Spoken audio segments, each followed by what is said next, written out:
C'est la race la plus nulle même de la planète, les Noirs. Tous les autres se développent. Les Chinois se développent, les Arabes se développent. Il n'y a que les Noirs qui, partout, sèment la pauvreté.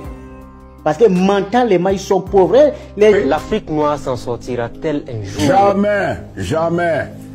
Nous sommes des singes à peine évolués. Si c'est un blanc qui le dit, on va parler de racisme. Mais évidemment, voilà. Mais moi, je suis un noir et je dis la vérité. Tu vois, nos chefs d'État là, ce gourde là, ceux-là où l'argent, le quoi là, leurs femmes, leurs gosses, etc. Alors il suffit maintenant que... Quel est le président là? Ce n'est pas Macron. Le président Donald Trump. Macron d'abord était le premier à dire que des pays de merde. Le président américain a dit qu'il y a certains pays africains qui sont des pays de merde. Oui, ça les a mis en colère.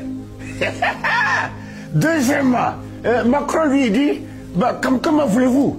Une femme africaine, 6, 7, 8 gosses, et vous voulez maintenant que nos pays développés, nous venons les prendre en charge. Oh, c'est du racisme. Le noir est maudit. Il est maudit. Non pas par Dieu, c'est lui qui se maudit.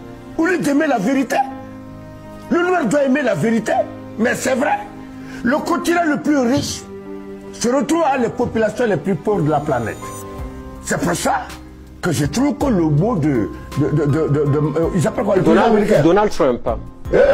C'est Donald Trump. Je vais envoyer 100 000 francs à Donald Trump sur tout ce que j'ai comme argent pour le féliciter. Parce qu'il a dit que les Africains sont des pays de merde. Des merde. La merde. Comment regarder le pays riche. Et quand même, c'est le continent le plus riche, je te dis. Et pourtant, regarde la misère. Quand même, tu trouves c'est normal qu'une Africaine, même à Ouadou, quand on leur dit ça, ça leur fait mal. Mais Tala, tu n'es rien. Tu n'as pas un bon boulot. Mais elle a 25 ans, tu as déjà une femme et 3 gosses.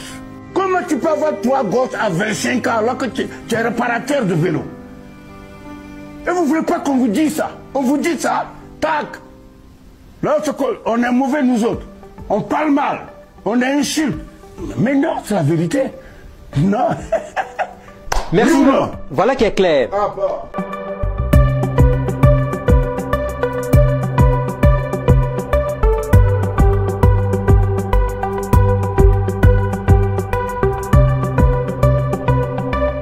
Merci pour la question.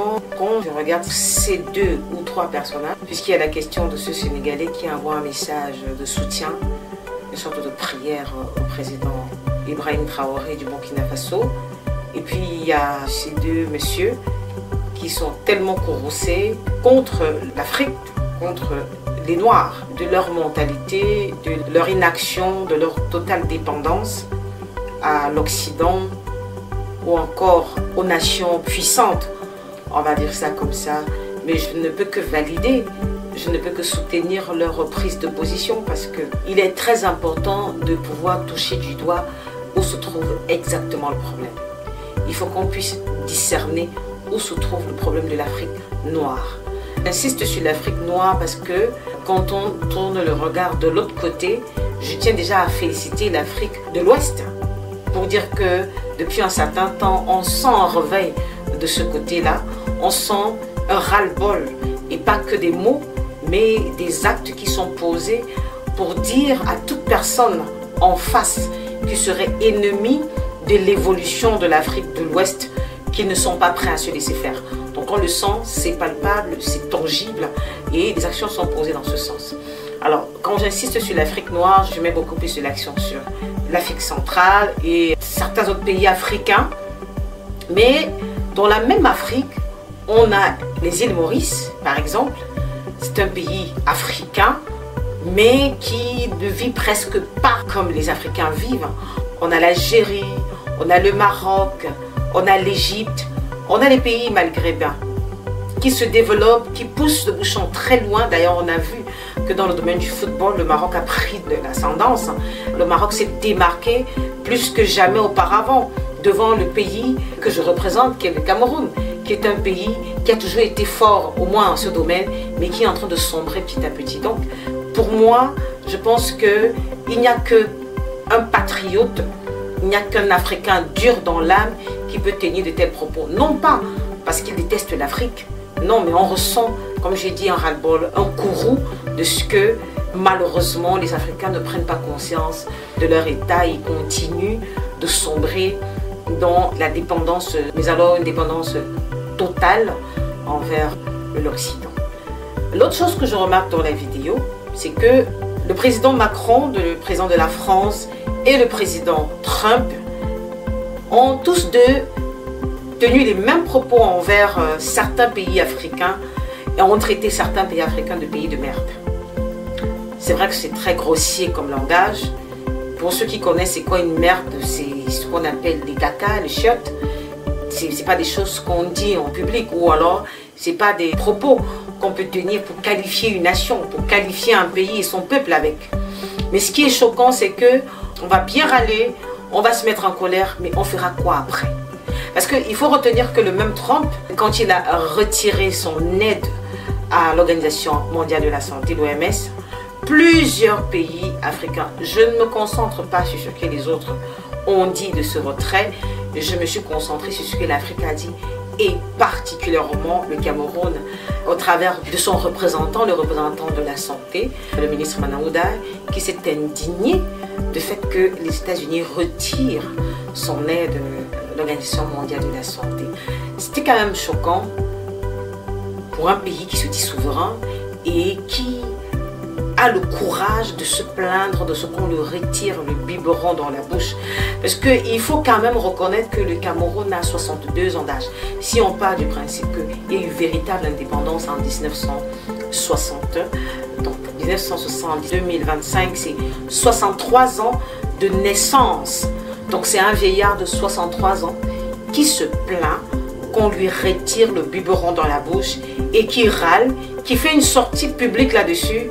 Il y a des choses qui ne sont plus risibles, qui ne donnent plus envie de rire, c'est écœurant, c'est choquant. On se demande bien où est-ce qu'on va. Parce que quand vous regardez ce qu'on appelle l'Organisation mondiale de la santé, c'est un organisme qui est censé se rassurer que mondialement, les populations soient, j'ai pas envie de dire au même pied d'égalité en termes de soins sanitaires ou de suivi sanitaire, tout ce que vous voulez, mais le minimum c'est que l'Organisation mondiale de la santé, le Cameroun étant partisan, doit pouvoir se rassurer que ces politiques soient appliquées au sein des pays qui l'ont carrément accepté, qui ont validé son action au sein de ces pays-là. Mais quand on regarde le Cameroun, niet, il n'y a rien qui suit. Mais chaque année, aux dernières nouvelles, dernière convention à laquelle je vais participer avec le ministère de la Santé, la Banque mondiale était présente et elle a fait mention de ce que le gouvernement camerounais, dans sa santé, reçoit de la Banque mondiale 12 millions d'euros. Est-ce que c'est vrai?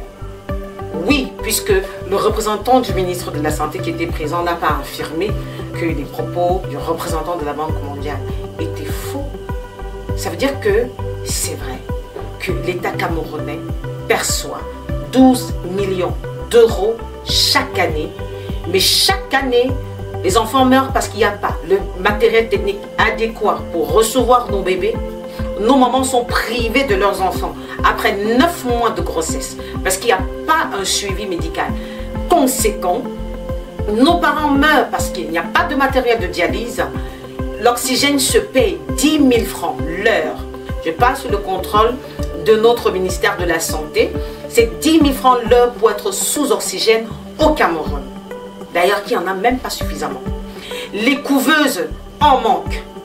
Vous arrivez dans un centre hospitalier, c'est de la merde, excusez-moi l'expression. Les lits d'hôpitaux sont déjà rouillés, les matelas déchirés. Vous entrez dans un centre hospitalier, vous rentrez malade.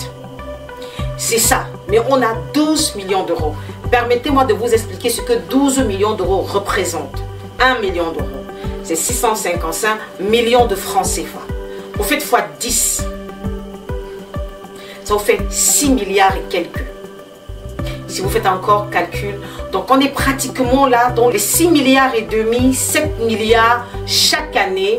Le gouvernement camerounais perçoit cet argent de la Banque mondiale pour améliorer le plateau technique de la santé publique, pour assister les populations, pour permettre que dans les 10 régions, dans les arrondissements, dans les départements, que les populations soient suivies, mais ça ne suit pas. Donc si à un moment donné, les États-Unis, par la voix de son président, retirent cette aide à l'OMS, il est besoin de se questionner.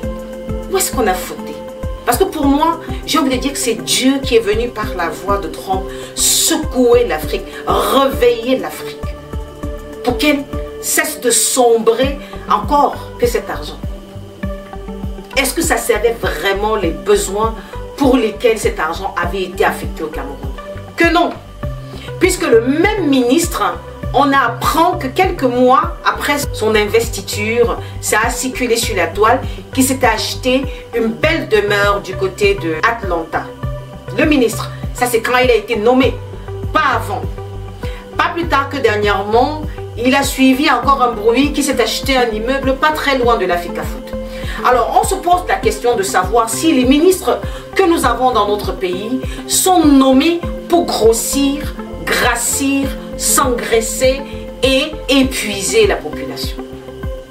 Il y a de quoi ces messieurs, pour cette vidéo que vous avez partagée, soient courroucés au point de s'en prendre au gouvernement. Mais avant de toucher les gouvernements, excusez-moi, je vais d'abord interpeller le peuple qui n'est pas conscient, comme s'il a été mongolifié, comme s'il a été envoûté, qui n'est pas conscient que c'est à cause de sa mentalité qu'il maintient une qualité de leader au pouvoir. C'est assez choquant. Et que certaines personnes vous disent, on sait qui dirige mal, mais parce que ce sont nos fils, laissez-les là-bas. Comme si c'est le pays de certaines personnes et pas d'autres. Et qu'il fallait maintenir une qualité de leader aussi piètre, aussi méchant, aussi malsain, aussi malveillant pour le bon plaisir de ce qu'il soit d'une tribu ou d'une autre. Quand on en parle, on nous tire dessus. Mais c'est la vérité. Et c'est l'Afrique noire qui souffre. Je félicite l'Afrique de l'Ouest qui a compris qu'il n'est pas question que la bêtise continue et qu'ils sont en train de corriger le tir. Je les félicite. Il est temps que l'Afrique centrale se réveille par le Cameroun en cette année élective où chaque Camerounais doit dire ça suffit. Ça doit s'arrêter. Il faut que ça change pour notre bien et le bien de nos enfants qui arrivent. Maintenant, pour ce qui est de Trump, puisque c'était l'élément central de cette interview, je vais mêler à ce président, le président de la France, Macron, qui traite les Africains de merde. C'est quand même grave. Et qui n'ait pas été inquiété 2 secondes. J'espère que les Africains ont compris exactement comment ces nations les regardent. Une Afrique aussi riche que notre continent. Une Afrique aussi fière, avec tellement de talent. Mais une Afrique misérable. Pas parce qu'il n'y a pas de quoi manger. Pas parce qu'il n'y a pas suffisamment pour tous. Parce qu'une poignée. Et laquelle poignée? Cette poignée que ces présidents ont choisi, ont voulu au pouvoir. Pour maintenir un système qui davantage sert leurs intérêts. Pour choisir un président, on va vous dire, la France vous dit, on ne veut pas tel. En qualité de quoi? On va vous dire, les États-Unis ne veulent pas tel. En qualité de quoi? Pour quelle raison? Quel est le motif? Qui leur donne l'autorisation? Qui leur donne ce pouvoir de décider qui peut être et qui ne doit pas être président? C'est notre cupidité. C'est notre manque d'amour, notre manque de patriotisme. Et permettez-moi, notre manque de continentisme. Puisque nous sommes dans le continent. Oui, parce que nous sommes tellement aigris, avares, cupides, que nous sommes prêts à vendre tout un patrimoine africain pour le bon plaisir d'une poignée de personnes qui n'ont rien compris à ce qu'on appelle l'héritage que Dieu donne à chaque tribu, à chaque nation, à chaque continent. Et la belle histoire, je vais abonder dans le sens de ses aînés, c'est que tout ce que la France est aujourd'hui, elle le doit à l'Afrique. Tout ce que les États-Unis est aujourd'hui, ils le doivent à l'Afrique. Tout ce que la Chine aujourd'hui est, c'est à l'Afrique. La majorité des pays, pour ne pas dire la totalité des pays, ont puisé, ont trempé, ont épuisé, ont spolié l'Afrique pour devenir ces nations-là ce qu'elles sont aujourd'hui. Et avec la complicité des dirigeants africains, la complicité de certains Africains. Quand on va tuer Kadhafi, est-ce que c'est la main blanche? Quand je dis blanche, vous comprenez, occidentale, qui ôte la vie de Kadhafi? Non, ça a été voulu par l'Occident, mais le coup de grâce a été porté par une main noire. Que ce soit Idriss Déby, que ce soit Patrice Lumumba, que ce soit le premier président du Ghana, Nkrumah, que ce soit tous ces présidents-là qui ont commencé à se révolter contre la requête de l'homme blanc. Gbagbo a été l'un qui a payé le prix fort, même si quelque part, il a donné l'impression d'être d'accord et de ne pas être d'accord. Chaque président qui a baptisé avec ces gens a été complice de la mort subite. J'ai envie de dire de la mort à petit feu, parce que ce n'est pas encore l'extinction, mais ce n'est pas comme si c'est loin. Donc, chère Afrique, chers Camerounais, il faut vous réveiller. C'est trop malhonnête de toujours pointer le doigt sur l'autre. Non, c'est l'autre qui n'a pas fait. Non, c'est l'autre qui a fait. J'ai un collaborateur à moi qui s'est retrouvé dans une partie du territoire camerounais. Il allait rencontrer un membre de la famille. Et arrivé là-bas, il a commencé à parler de la campagne. Il dit aux populations que vraiment la campagne présidentielle est à portée de main. Il faut vous réveiller, il faut poser des bonnes actions. Il y a une candidate qui promet de faire de grandes choses pour ce pays. La réponse a été choquante. C'est que ce village-là, des routes, ils n'en ont pas. C'est à peine s'ils voient une voiture passer. Ils pataugent dans la boue quand il pleut, ils se peignent dans la poussière quand il ne pleut pas. Mais ils ont bien fait de lui faire remarquer que c'est leur fils qui est au pouvoir, c'est leurs enfants qui gèrent ce pays et ça ne risque pas de changer. Même si quelqu'un viendrait avec toutes les bonnes intentions, il faudrait que ce soit leur enfant.